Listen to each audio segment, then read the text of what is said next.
El día de hoy, amigos, les vengo a contar la historia de esos niños de los años 90, esos que vivieron el gran fenómeno mundial desconocido, y esto es Pokémon y sus figuras. ¿Te acuerdas de esas figuras, las que tuviste cuando eras pequeño? Esas que salieron entre el año 98 a 2004. Bueno, hoy te vengo a hacer esa caída de carnet, ¿cierto? Esa que te hace recordar todas esas figuras que cuando tú estabas pequeño y jugaste tanto. Bueno, yo te voy a contar la historia de dónde salieron estas famosas figuras. La nueva colección Pokémon llegó a la ciudad y sus criaturas están en todas partes.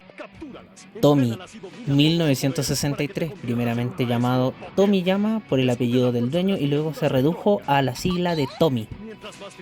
Esta es una empresa japonesa fundada en 1924, ¿ya? Esta primeramente se encarga de realizar y sacar a la venta la primera mercancía de juguetes que no sean peluches, ya que Tomiyama se encargaba de hacer peluches primeramente. Ahí es cuando entra All Day. A todo esto, así como punto aparte, ¿ustedes sabían qué significan las siglas que vienen grabadas en las figuras de Pokémon? Estas de C, G, T, S y J.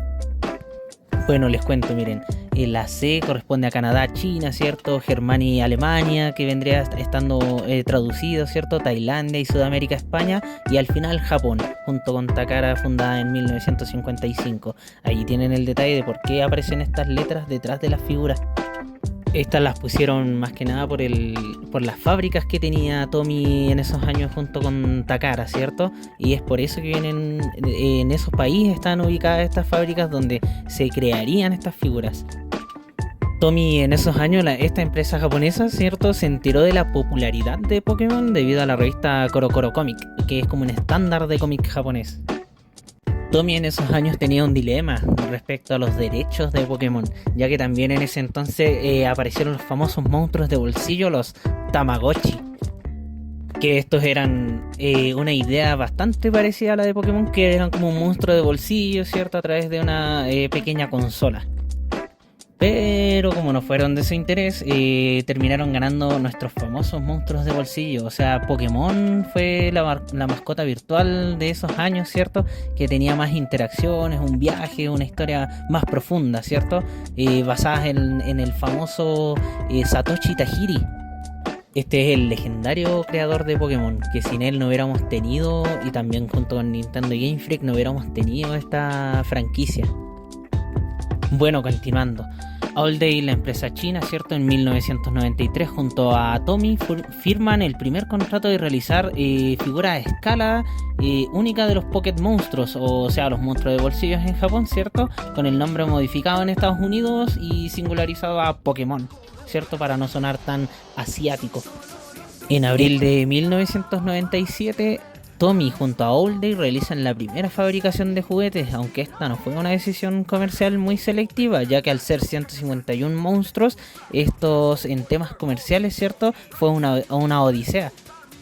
Porque para producir en masa estas figuras, ¿cierto? Hubo una selección de ellos, no podían ser los 151 así como así que optaron a recoger los Pokémon con más fama comercial, entre ellos los más queridos Charizard, Gengar y otros más. La primera línea de All Day Tommy, ¿cierto? Se fue desde el tiraje número 1 al tiraje número 20. Estos fueron escogidos según la popularidad de la serie, porque el videojuego como fue primero, ¿cierto? Y la serie fue la que viralizó, digamos, ¿cierto? La producción de estas figuras y como imagen principal, obviamente, a nuestro Pikachu. Este primer tiraje fue compuesto por Charizard, Venusaur, Blastoise, Nidoking, Clefairy, Moltres, Articuno, Zapdos, ciertos Dragonite, Gyarados, Mewtwo, Snorlax, Electabuzz, Lapras, Squirtle, Raichu, Eevee, Mew y Vulpix, llamados por su caja Monster Collection. Estos venían con su marca Tommy, su sello All Day, su estampilla de Media Link, ¿cierto? Que era una manera de reconocerlos, y un pequeño manual de la figura dentro de su blister o checklist de la figura. Blister, ¿saben por qué le dicen blister? Se llama blister porque era un envase consistente en una lámina, ¿cierto? Para a ver si se entiende, que va pegada en la cubierta de plástico transparente, con cavidades que se alojan en los distintos artículos, o sea, una unidad fotovoltaica de plástico que los recubría. una especie de burbuja para ahorrar en la producción de sus cajas, que eran como una burbuja, al igual que una pastilla de medicamento, en el cual cabía la figura. Bueno, y tomando referencia acá una parte del youtuber Dracula Boy, ¿cierto? Aulde en ese tiempo tuvo tanto éxito con Tommy, ¿cierto? Que Hasbro quiso entrar a la competencia, ¿cierto?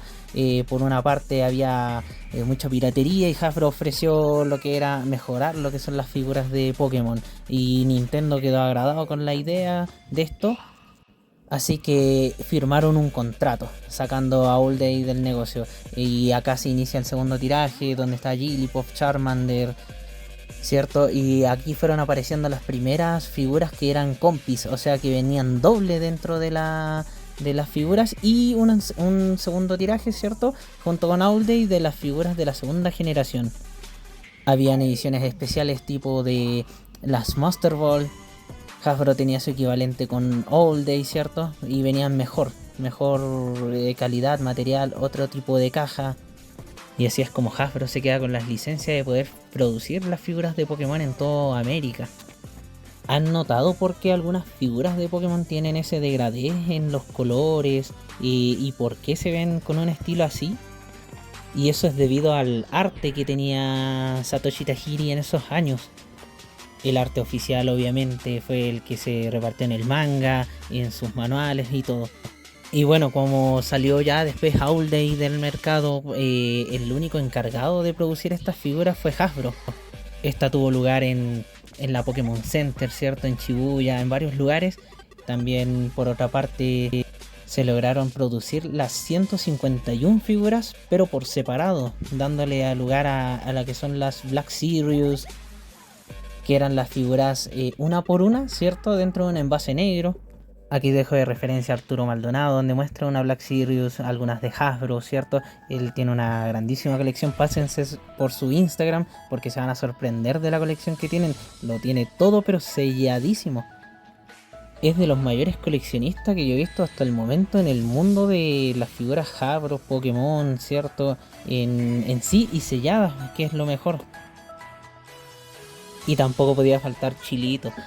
Bueno, acá está el Instagram de Pokefiguras, el mejor distribuidor de figuras en Chile, ¿cierto? De Pokémon Tommy.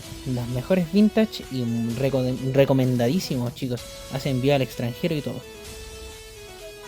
Y la última pregunta del millón: ¿por qué algunas figuras son tan caras y otras no tanto? Y eso se debe a la popularidad que tuvo la figura en esos años, ¿cierto? Porque no es lo mismo comparar un Charizard versus un Voltorb, ¿cierto? Nadie quería un Voltorb, todos querían un Charizard. Y es por eso que con el paso del tiempo estas se fueron agrandando en su valor. Ahora, hoy en día, tener un Voltorb es ganarse la lotería. Por otra parte, si quieren un review de los 151 figuras, ¿cierto? ¿Qué detalles tienen que fijarse para saber si son originales o no? Comenten y dejen su like, nada les cuesta.